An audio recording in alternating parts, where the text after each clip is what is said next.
Hey y'all, welcome to the Devon A. Morris Unfiltered Call-In Show. Have a seat. Let's get ready. You have any questions? Come on, call in. Come on to that Discord channel. Do me a favor, get the unfiltered crew some finger snaps. We're ready to get started here. Mondays, 8 p.m.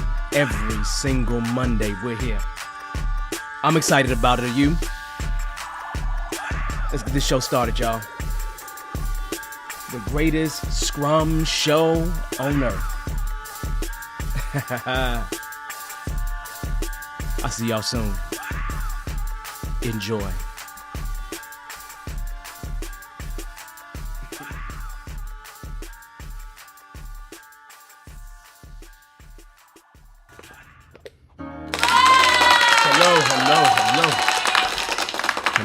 Hello. Welcome to the show. My name is Devon Morris. I'm your guide on this journey, certified Scrum trainer, and many other things. But today is gonna be a good day because we always got good stuff to talk about, right? Today, the topic of the day will be all about Agile Leadership, embracing emerging trends to maximize return on investment. That's what we're going to talk about today. If you've never been to this show before, we answer your questions about Scrum, Agile, entrepreneurship, and then we just kind of go from there. So after we talk about the topic of the day, which normally takes about 15, 20, maybe 30 minutes, then we go ahead and we open the floor to answer your questions, right? The primary purpose of the show is to answer your questions, so we're here as long as we need to answer your questions. Otherwise, we shut the show down and keep it moving, right? How has it been going with y'all? How are things with you, right? So welcome everybody out there on LinkedIn. Welcome on YouTube, on Facebook. If you're out there too, welcome. So what's been going on with you all? Do me a favor, as usual, just make sure you stop and, say hi in the chat so I know that you're here. We record this thing. A lot of people look at this stuff later. So you always, there's like 250 videos out there for you to check out. But what's going on with me? It's been an interesting kind of past week or so, right? Last week I kind of did African Agility, 50 young women in Africa, helping them get into tech. They got a certification. CSM. This weekend I work with some aspiring technologists, right? This weekend. So that was another interesting, about 35 people. That was good. Today I'm dealing with product owners. So that's even more fun. Most of them are way more in the currently in the Agile space, right? So nothing big, nothing small. Just doing what I do all the time in terms of trying to establish and make sure change happens. And then just kind of keep it moving, keep going from there. Other than that, man, it's just good, man. I'm feeling good. Got a new goal for this particular month in terms of my workout routine. Got to really get back into it because July was too much fun. July I gained some weight for sure. I gained a lot of things in July. But I'm back on the program. I'm slowly ramping myself back into the program so then I can start preparing for the winter to be ready for next summer. Not like I'm trying to do anything special next summer. I'm really not. I'm just, I just like to be healthy, right? So just working towards some things, right? But other than that, everything else is pretty slow motion. Actually, no, it's not. I'm getting killed in class. If there is one thing that's happening to me right now, it is being tortured in class. I have so many assignments due that it's ridiculous. It is scary ridiculous. So I'm treading water. So hopefully to get through this this particular quarter, right? So just lots of stuff working through. Falling behind on some things, catching up on some things. It's just the constant battle, man. The constant battle. But it's a good battle. It's a good battle because I still can fight, right? When you're still in the battle, you're still good, right? So I'm still in the battle. I'm still good. I don't have any complaints. Hopefully, I try to make you guys proud in terms of what I do. So hopefully in terms of this PhD, I'm making some of you all proud, right? This is one of my favorite little drinks here. It's a recovery drink. I did a good with my workout routine. My objective was to stretch it quite a bit compared to what I do, and then I had to I got on the Versa climber, and on the Versa climber I did 4,000 feet. So I like climbed a mountain on the Versa climber. That was fun. That was fun today. I didn't ride the bike. I'm gonna get back out there and ride the bike again. But yeah. I'm just, the summertime gonna be over at some point. I'm not gonna be able to go outside, so I'd like to do the bike stuff in the summer, right? Other than that, everything else is amazing. Everything else is good. So, that being said, I really do think it's time for us to really kind of jump on the topic to make sure we talk about what we expect to talk about today. And, that is Agile Leadership. And I'm going to just jump out here with a question to you all for you all to think about. What is Agile Leadership, right? I mean, what is Agile Leadership?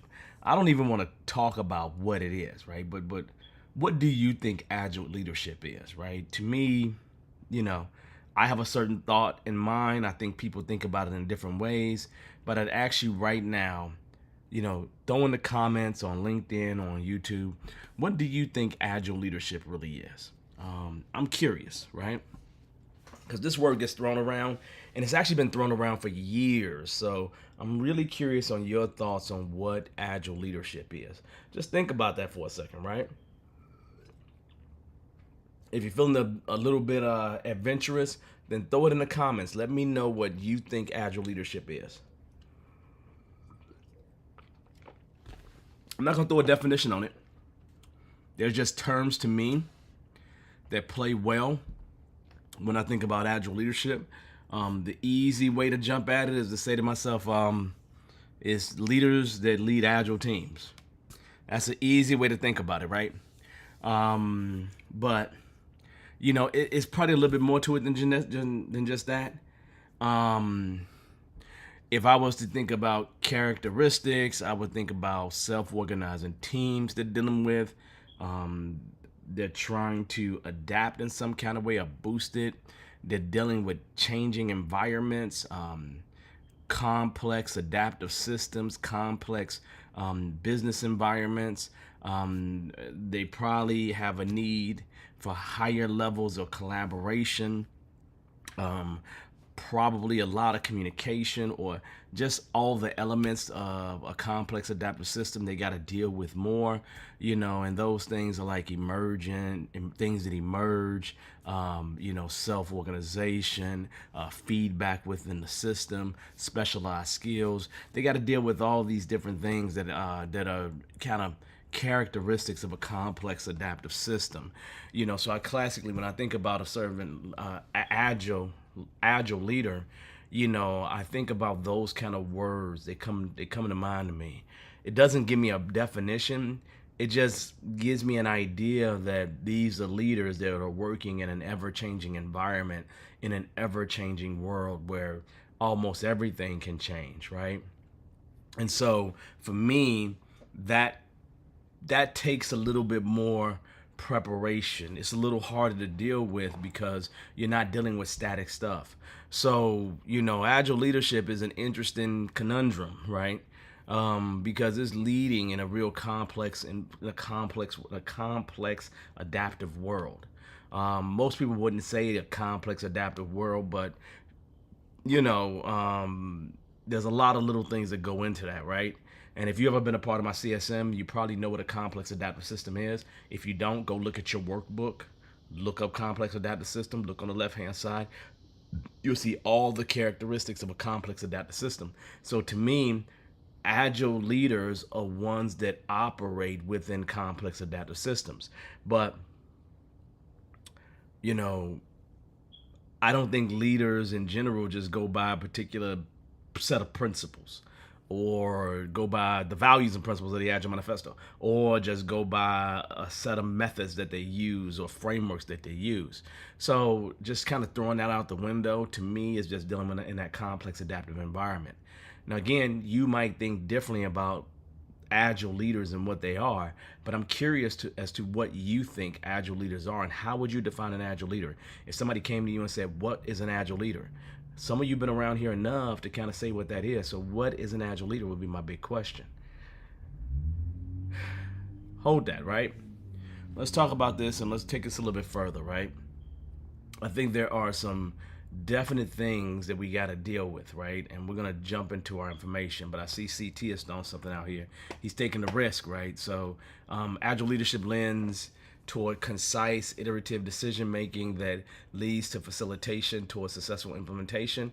Yeah, I think that's part of what they do, no question, right? I'd agree with that. And I guarantee you, if somebody else gave a definition, CT, they would probably give a slightly different definition, because it just is one of those things that's really fluid in terms of how we think about it. So, but Agile leadership, as you think, it's such an amazing thing. Now, here's the deal. I want to talk about this thing just piece by piece, so we're just kind of good to go. So as I go back and sit back a little bit, I say to myself, I say a lot of things to myself. I always like to talk to myself. But probably the first thing on my list when I think about Agile leadership, and I'll talk about two things here that I think are important. But the first one right here is strategic alignment and vision, right? Regardless as a leader, you have to be flexible. You have to be balanced. You have to be clear in terms of strategic objectives. You're dealing with agile teams. They may have a broader vision, a broader set of goals that allow for more flexibility to happen within them. You might see a lot of those things happen, but you have to make sure that there's alignment, and that alignment ensures that the effort that's coming from the ground helps to achieve the overall mission of what we're trying to achieve to drive long-term goals, right? So that requires a lot of clear communication.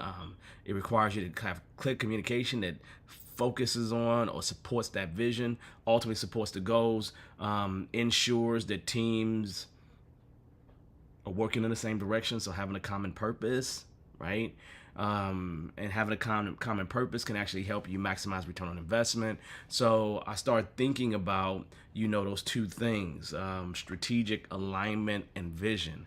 Those two things are really, really majorly important to me, at least when I think about Agile leadership, right? And where Agile leadership needs to go.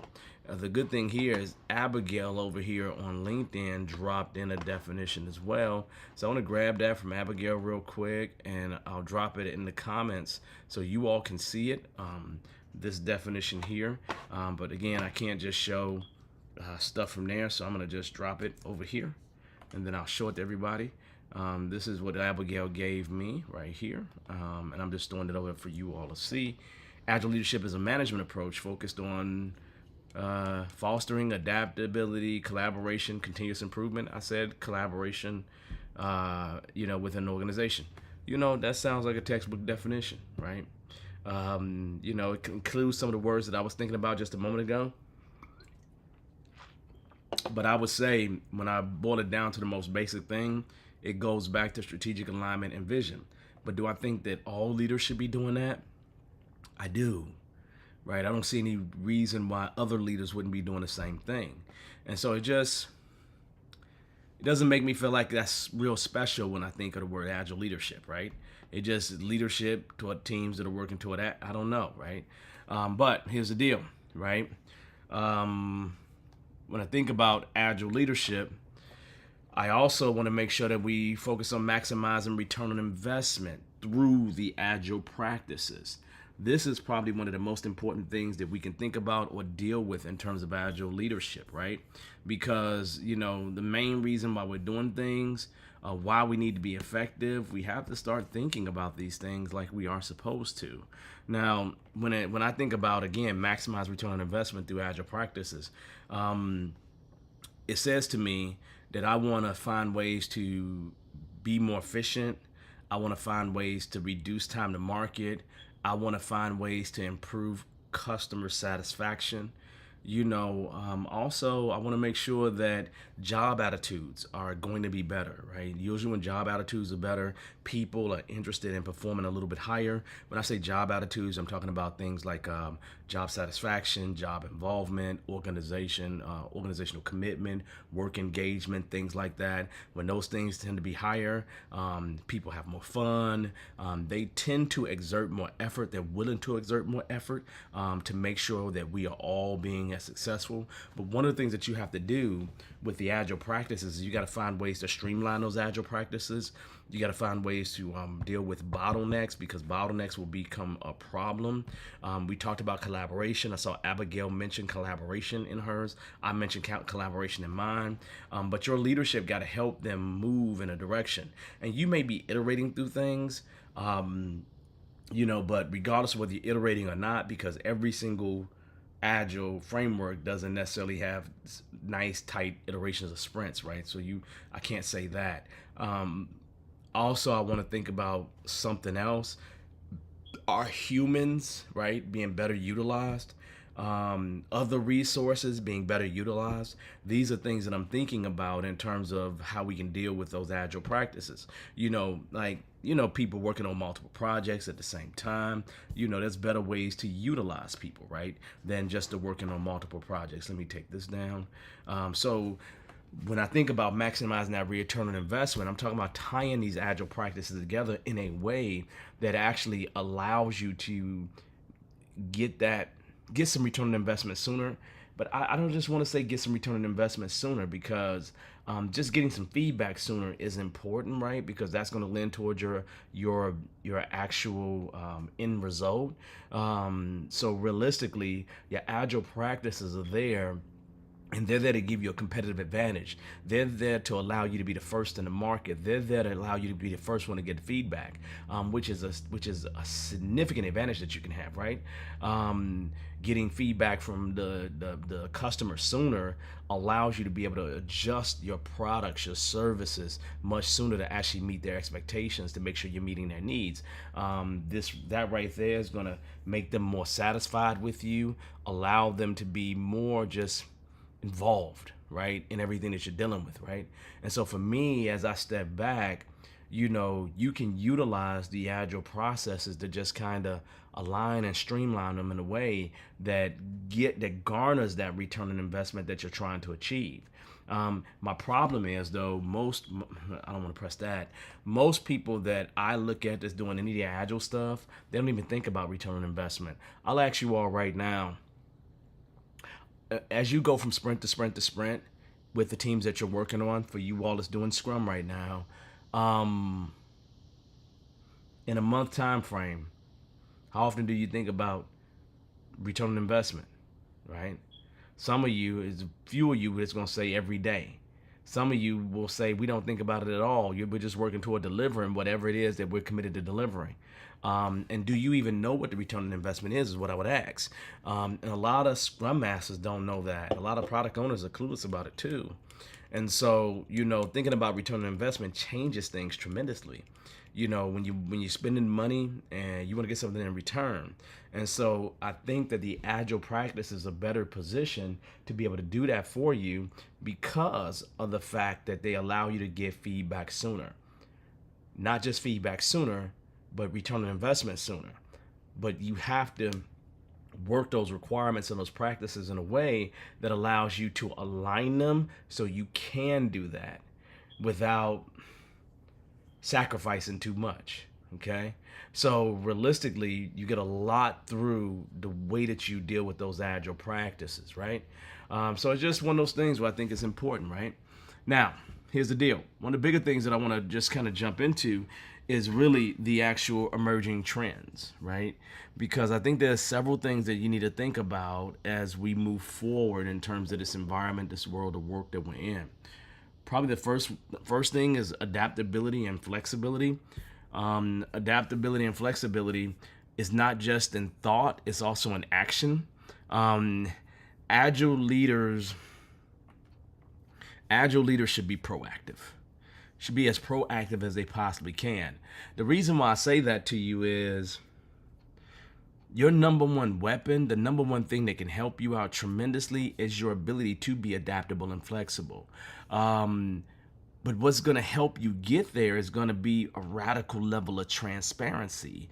The more transparency you have, the better the opportunity for you to meet whatever changes to the business landscape that you need to meet, right? So you want to cultivate a culture where those agile practices are allowing you to embrace frameworks that help you get more transparency, but not just embrace them in a way that you just do them, but embrace them in a way that gets you to transparency. I don't, and I'm not talking about any specific framework. You can be a hybrid here. You can be Agile Fall. You can be that combination of Agile and Waterfall, or Scrum and Waterfall. It doesn't matter to me what your combination is. What I'm really saying to you is more about tickling your fancy with transparency, because transparency is going to put you in a position where the flexibility and adaptability becomes much easier, and for you to be able to be proactive in those with that, right? Does that make sense, right? Because transparency is just that important, right? Another thing that's important for us to deal with in this arena is going to be empowerment and team collaboration, right? At the end of the day, do I really got to talk about this one? Like, do I really have to talk about this one? Like, I'm assuming that most of you all here are Agilists in your heart, right? There's no question that within this space, we're always talking about empowering, right? And it just goes down to the simple thought process of, we decentralize decision making and we push decision making closer to the team. So empowerment and team collaboration, to me, that's a no-brainer. That should be something that is just what it should be all the time. Every single Agilist in here that's in this space should know that, right? So I'm not spending another minute on that one, right? Continuous improvement. Another one of those things that Agilists should be just, look, again, I should not spend a minute on this, right? But just as well as I do, we are not always on focus on continuous improvement. How many times do we get rid of our retrospectives, right? How many times we get rid of our retrospectives, right? And here's the bigger question I would ask, right? Does your feedback loop include the stakeholders? It's a question, right? Does your feedback loop include the stakeholders? Does your feedback loop include the users? Does your feedback loop even include the developers, the team members, whatever you want to call them, right? Does it include them, right? If it doesn't include them, then you're not really doing any improvement, like literally. Now, if it starts developers, right, then it boils out to stakeholders, then way out to users, right? So I understand you may not be at all those levels, but feedback is a part of that, returning part of continuous improvement. And where do you get that feedback from? Because you got to have some actionable things to actually change, right? But anyway, as stated, everybody should be doing this, right, with no problem, right? But leaders should allow people to have the room and the time to be able to do this. That's what's important, right? Next thing, seems like a no-brainer to me, but it's what I do all the time. Being customer-centric, right? Okay. A lot of us just aren't customer-centric because our product owner has no power, right? And so in this statement, leaders need to focus on understanding the customer's evolving needs and empower the product owners to be able to clearly do that, to do their jobs, to be directly involved with that. Maybe we have some data, some analytics that can help us gain a deeper understanding so we can take this product in a direction that is super, super dope, that is really, really amazing. But you got to have leaders that at the heart of their business strategy is allowing the product owners to move forward in a direction that makes sense. Okay? You do that, then you're getting closer to that, but it requires us having some feedback loops, right? We don't just do things in a vacuum, throw it over the thing and say, we done, right? No. We get some feedback and we keep moving, right? That's what we tend to do. I have to call this next one out: explicitly transparency and open communication. Again, I just talked about transparency. I think transparency is super important, but I had to just write it down here so you all don't forget it, right? I don't want you to forget it because I think it's just that important. let's see. Here's the deal. Here's what I'll say from a leadership perspective, right? Here's something that I've learned that's interesting, right?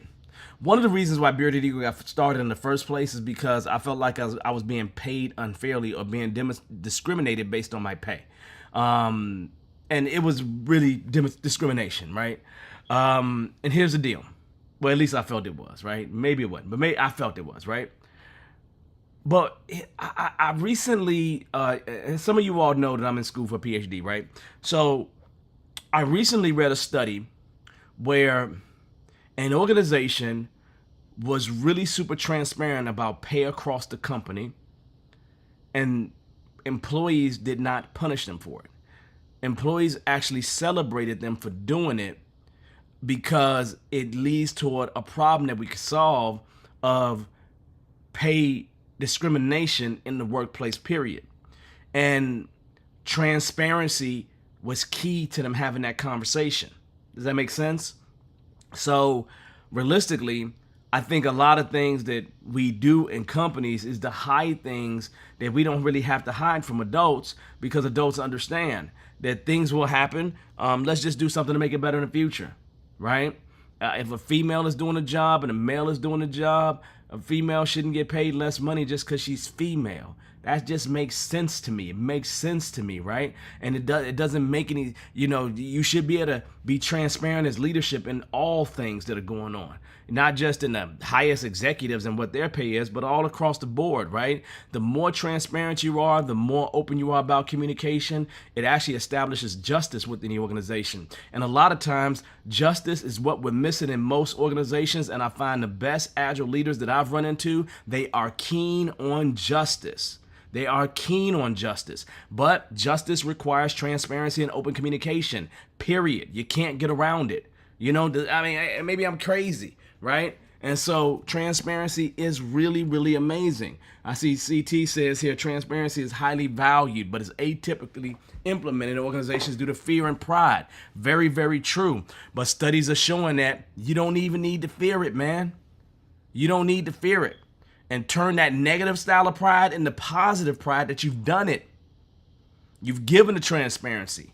You understand? Because there's not, at least the studies are showing that there's no backlash. There's no retaliation for you doing that as an organization. Man, that right there opened my mind up a whole ton, man, because it makes me think a little bit different about a lot of stuff. If there was more transparency in terms of what we're doing, we'd have probably equal pay. We'd probably get rid of some of the pay discrimination for sure. Does that make sense? Anyway, the next thing that a leader has to do is there's lots of change that's happening. So if you want to maximize return on investment as a leader, you have to embrace change and innovation. That's a no-brainer, just another no-brainer. How do you not embrace change and innovation? You cannot look at change and innovation as a threat, not as a leader, not in today's world with so much. Can you imagine a leader that's scared of artificial intelligence right now? Like, you should be trying to find ways to slam that. Not necessarily slam it in a bad way, but slam that in your organization in some kind of way. You know what I'm saying? I was looking at other, somebody showed me the AI Scrum Master. I'm like, cool, bring it on. Because that AI Scrum Master can do some of the things that I don't want to do no more. I'd rather them do the menial tasks. Why go do other great things, right? So I think embracing change and innovation is super important for an emerging leader. And last thing I'm going to add on this list is going to be emotional intelligence, man, and empathy. I think that when you are emotionally intelligent, so you all know that emotional intelligence is about you understanding your emotions and the emotions of others and finding a way to harmonize those things so we can all be effective. That's what emotional intelligence is really about. Studies show that leaders that have higher emotional intelligence normally can better navigate interpersonal relationships in complex environments, leading to higher levels of organizational effectiveness. That's what the studies show. Like, that's the best way I can put it to you, right? And so there's no, there's no. If I'm you as a leader, I would work on that. I would definitely work on becoming more emotionally intelligent, right? These topics that I've given you, I've written, a paragraph on each one of them, and they are actually located on the website. So if you ever want to go look at that information, here's the actual location. I will drop it in the chat for you. You're welcome to go take a look at that and, dive into it a little bit deeper if you want to, right? So very, very, very important, that I pass this on to you because I think it's good, right? All right, so here's the deal. I pass that on. You're welcome to go check out look at that article anytime you want to. Last but not least, next week we're going to talk about this. You are the change that AI needs. You are the change that AI needs. Okay? We're going to talk about that next. I'm going to make a clear statement here. You should be embracing AI. Because you are the change that AI needs. Period. Okay? So I'm going to leave it at that, y'all. We have hit about our 8:30 time mark. And so I'm going to go ahead and step back, say hi to people here, and then we'll open the floor for any questions that you have. So I'll kick it off on LinkedIn. I'm going to say, hey to Abigail. How you doing, Abigail? Welcome, welcome, welcome. Karen, as usual, welcome. Let me show y'all something, man. Karen is the one that's working with me at SMAD, right? The Scrum Masters of African descent. And I haven't put this out yet, but I'm going to go ahead and grab it so you all know. And let me find it real quick. She sent it to me. Or at least the SMAD people did, right? So here's the deal. Like, hey, y'all, I'm going to be the keynote speaker there in October. So I think it's the 27th. I don't remember the 25th through the 27th in Raleigh.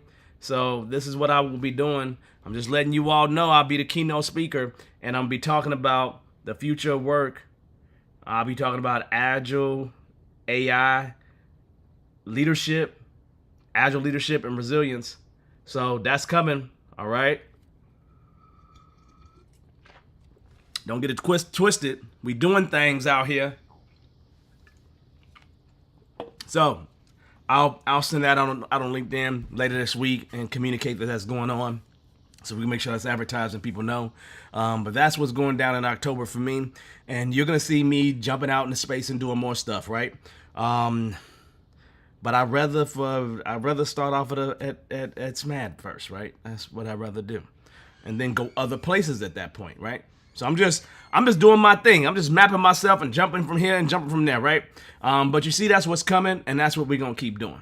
Now, let's talk about something else, right? Okay? Let me go ahead and say, hey, Karen. Said hey to Karen. I said hey to Karen. Said hey to Abigail. I'm going to come over here and jump on YouTube in just a second. Karen dropped me the actual email address for SMAD. I'll go ahead and... as soon as I get my mouse stack right, my mouse don't want to show up, so let me use this. All right, I'm having slight itty bitty technical difficulties. Itty bitty technical difficulties, right? So I see it dropped on LinkedIn. I'll drop it over here on YouTube, so we can be solid over there too. So if you want more information about it, just go to SMAD Connect. Okay. All right. So I dropped the link there. Let me talk to my people over in YouTube, right? So YouTube, hey, CT, how you doing, man? How's life treating you? Brother, how's that PhD going for you, man? Studies going all right, man? How long before you done, brother? That's what I want to know. Miss White, how you doing, Miss White? How's it going? What's up? What's going on, Rajiv? He's a G. And D, Miss D, how you doing? How's it going? I think that's everybody that said hi. Right? If you didn't say hi, I understand. Maybe you don't like me. It's all right. Okay, so now, here's where we are at the part of the show where I must say, but first, North Carolina, Raleigh, October 25th, 27th. That's the SMAD conference. I'll be there. All right? Look forward to seeing you there. Now, let me bring up any questions that you all may have. So this is where we open the floor for questions you may have. Drop the questions in the actual comments, or you are welcome to join me live on the show. Now, I brought my trusty headphones with me, so then we can actually do that. So if you're going to join, hey, it is what it is, right? So let me open up the interview. I'll do that, and then I'll drop the link there just in case anybody wants to join to ask a question face-to-face. We can do that. So I'm doing that as we speak. Boom, boom, boom, boom, boom. All right, so that's dropped there. All right, so now, next. Any questions in terms of this Agile landscape? All right, living and learning, everyone in the family is good. That's good. We'll definitely reach out to you on private message for another. Okay, all right, cool. I look forward to that. All right, so that being said, any questions? You ain't got any questions, I understand. You guys are experts at doing this Agile thing. You don't need me no more. People think I'm crazy sometimes, but I'm not. I just do me. If you notice, I got some interesting comic books up there.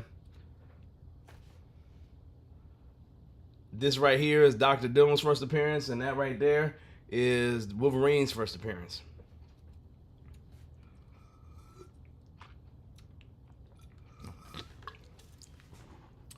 Here's a question. What does it take for large organizations and enterprises to consider being open to switching to Agile leadership practices?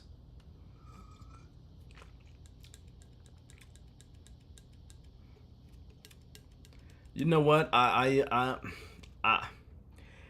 think the really big organizations, I have the biggest problem with the big organizations being really truly interested. I think they're interested at the high level.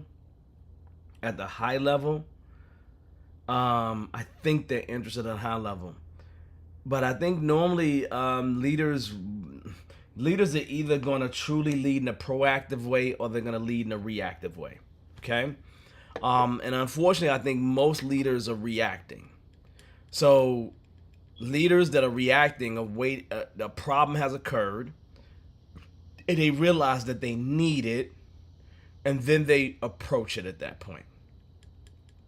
Leaders that are more proactive, they actually take the steps prior to the need existing, and then they will gain more leadership skills to help their teams out from the very beginning.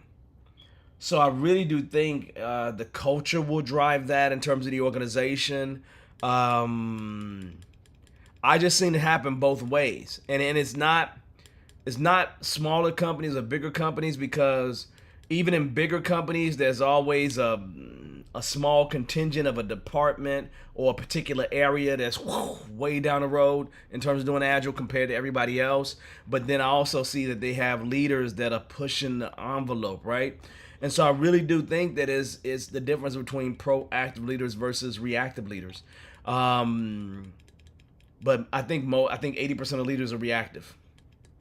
And so I think that you'll see that kind of split across organizations, right?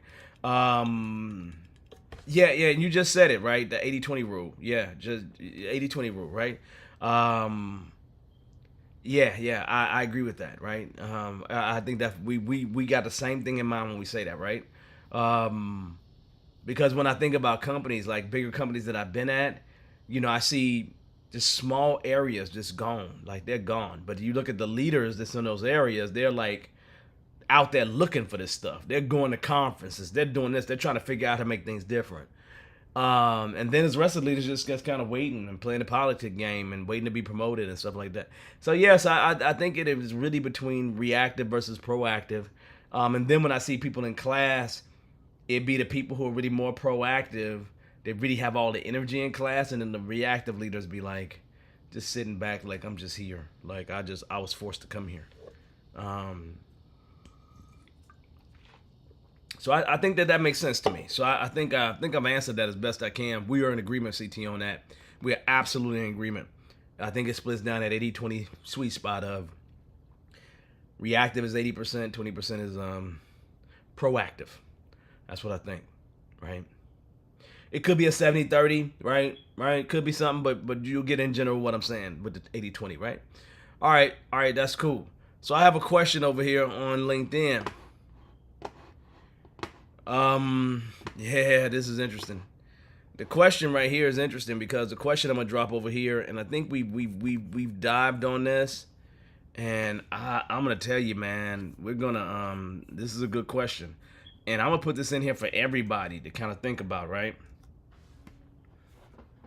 This is from Karen. This is from Karen. She's over on LinkedIn, and I'm showing it over here so everybody can see it, right? Man, yo, let me see something. I'm gonna try something real quick because I'm just experimenting, right? Let me experiment real quick and try something, right? Let's see.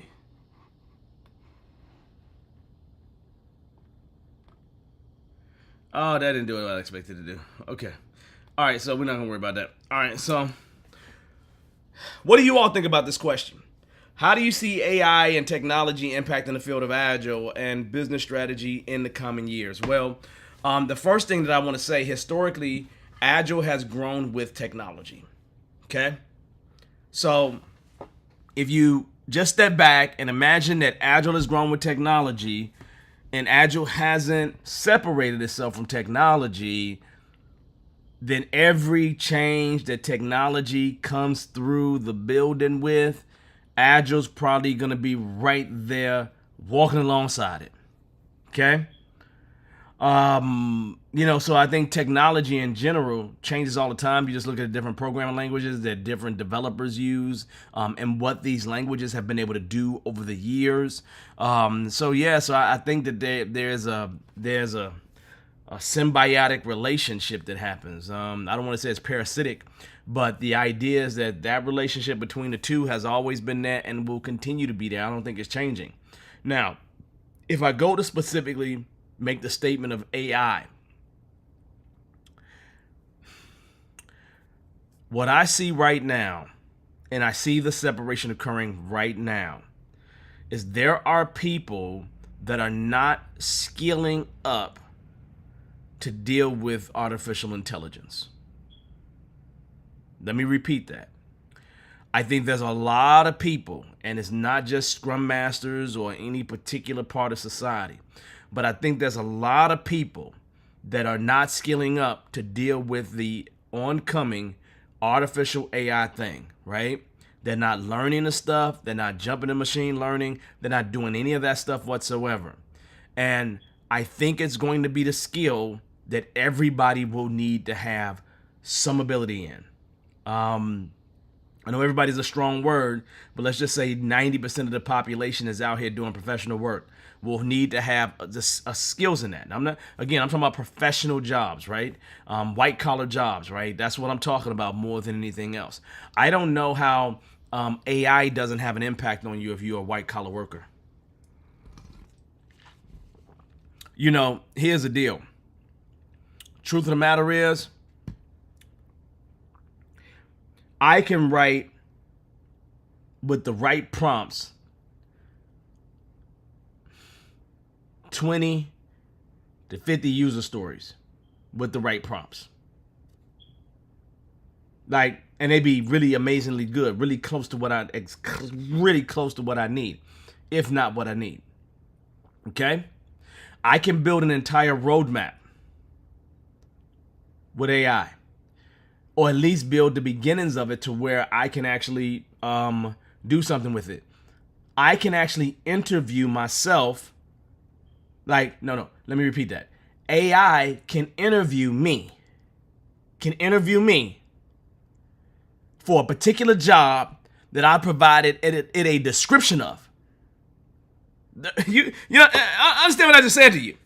I can give AI a description of the job that I want to interview for, and it can interview me and evaluate the answers that I provided. Legitimately, this is seriously. It's serious. I'm not even playing any games with you, right? I haven't seen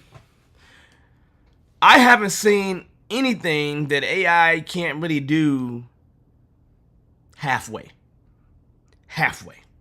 Okay, halfway, right?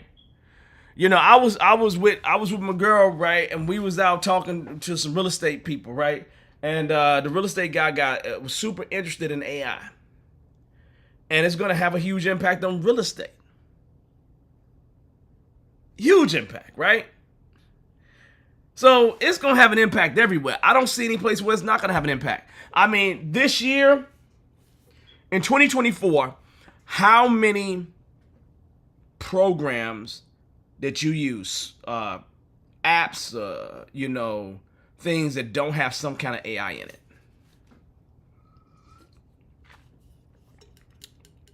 I mean, you really think about it, our Netflix choosing our movies and stuff like that. That's the beginnings of that stuff, right? I don't know how you get around it.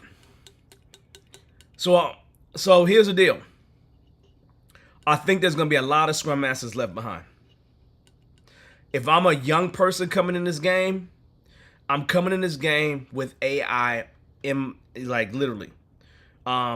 A lot of you all that are in your 20s, you was born with iPads and things like that in your hand, right? You was born with certain tech in your hand that I wasn't. You are a citizen. I'm an immigrant to that kind of stuff. Let me say it again. You are a citizen. I'm an immigrant to a lot of technology. And with CT says no CSM left behind. Yeah, okay. I like that. I really do. I'm going to steal it, CT, and I'm going to get a t-shirt made of it, okay? No CSM left behind. I really do like that, brother. I really do like that. That's hilarious. I'm going to make some t-shirts and sell them on the show. But yeah. I mean, I can't, I'm going to be realistic with you, man. I don't know, Karen, literally, I don't know.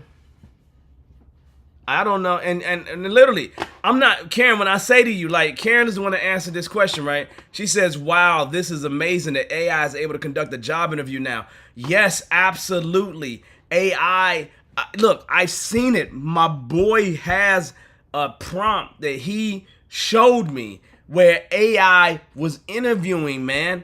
I mean, interviewed me, man. Well, it didn't do me, but it did it against my kids because I'm trying to teach my kids some stuff, right? Dog.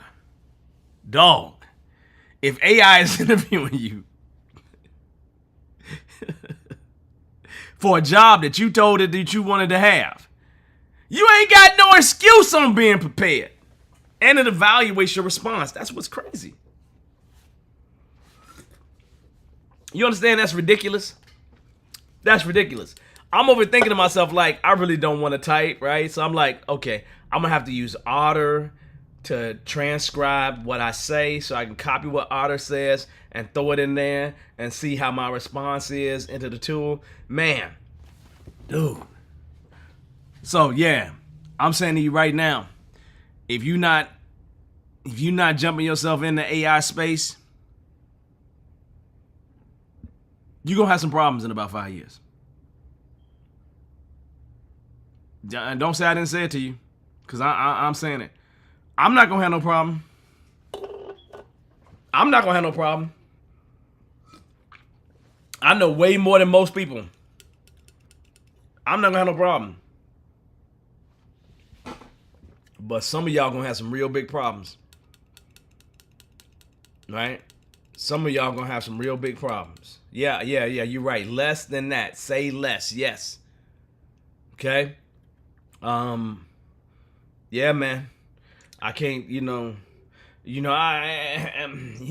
gonna say it like this. This is the best way I can say it. I think AI is gonna be a great equalizer. We don't even have a billionaire from AI yet. That's how new the technology is.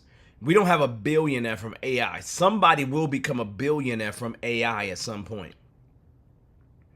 We don't have that yet. When we get a billionaire from AI, and 3 or 4 years after that, then it's probably well integrated in society, and that's probably going to be a new emerging technology on the fringe.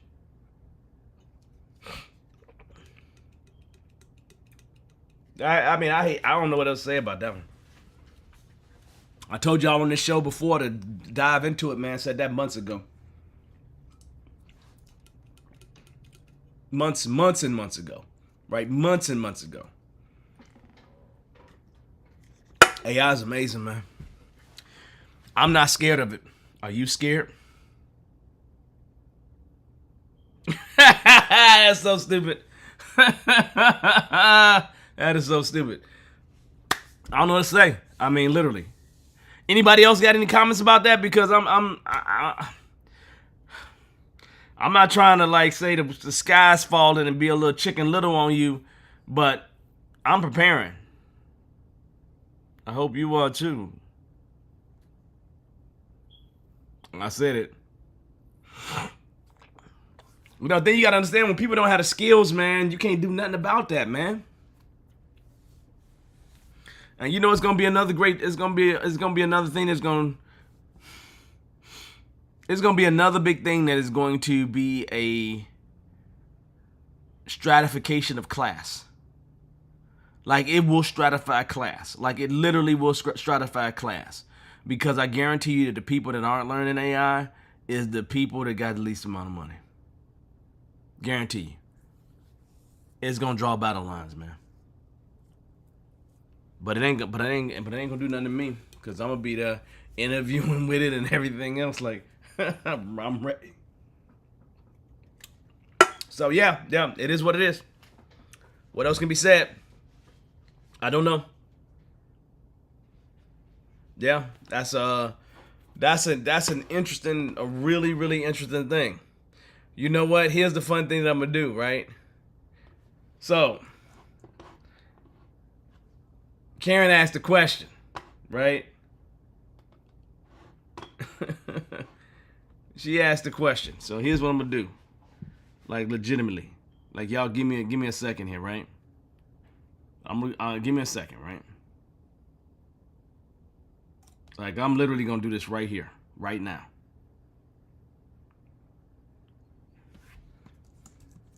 And y'all, you know, I'm not saying, you know, again, this is rudimentary, right? When you know, don't be mad at me. But this will be the last question, right? But I need y'all to see this, right? I need y'all to see this, right? Let me add myself in here like I'm supposed to. And I'm only really going here because I need to go here to log in. But let me do this for y'all real quick because I'm not even playing. I'm not even playing with y'all, right? So I want y'all to really understand. Like I'm legitimately want y'all to understand.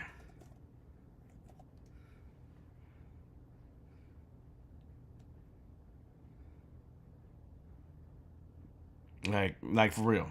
So just hold on. Just I'm making it there because I didn't have this prepared. This is like live, like, and this is gonna be the last thing we gonna do, like legitimately. Okay. Now, I want to get that. Let's go ahead and create something new.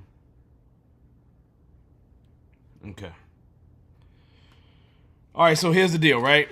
So I am going to come over here and just say, now I want you to, let me make sure that you can see me. Okay. Now I want you to pay attention. Okay. Pay attention to this. Okay. Pay real close attention. All right. You are an enterprise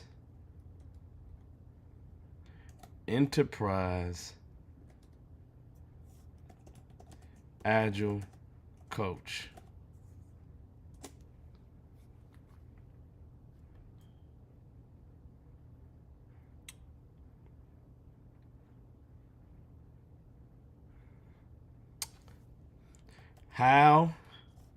What's your question? How can leader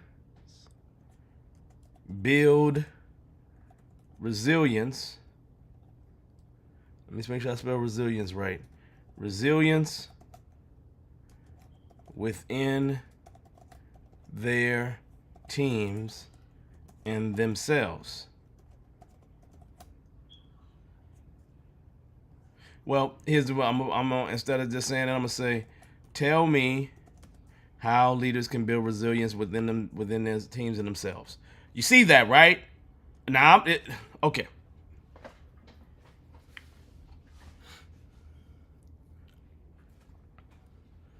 Now pay attention here. Pay attention here. Do you see this, right? Do you see this? Feeling overwhelmed. Okay, all right, you're not alone. Foster growth mindset, prioritize well-being, encourage continuous learning, build strong relationships, develop adaptive leadership, establish clear goals and purpose, promote accountability and ownership, practice resilient leadership.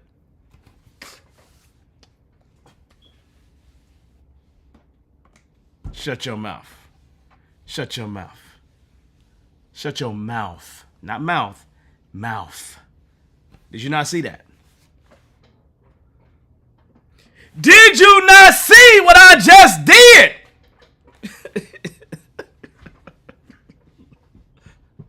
Come on now. Come on now. Talk to me. Talk to me.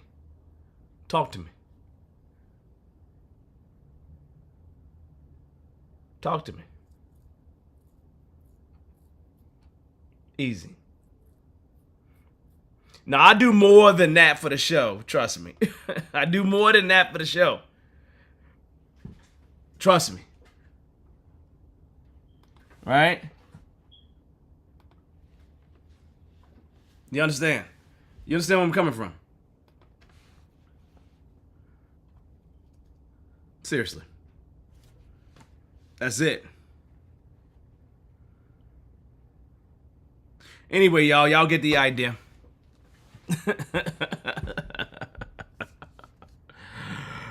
Oh, man. You like that, Karen? Anyway, y'all, the point is AI is important. I do think it is, right? There's a lot you can do. And once I saw that it can interview, I'm like sold.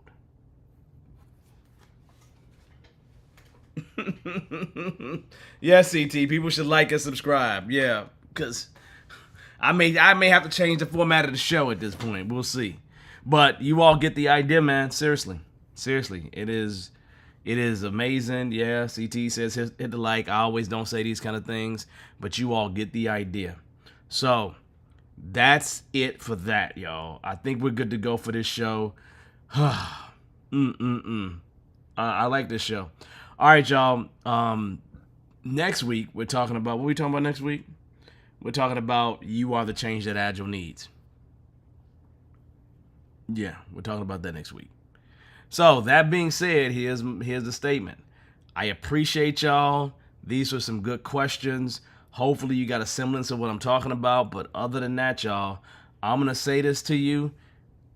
Do some good stuff this week. Have an amazing week. I really appreciate everybody here. I want you to have a wonderful week. And look, y'all have a good one. Peace. See you next time. Bye-bye.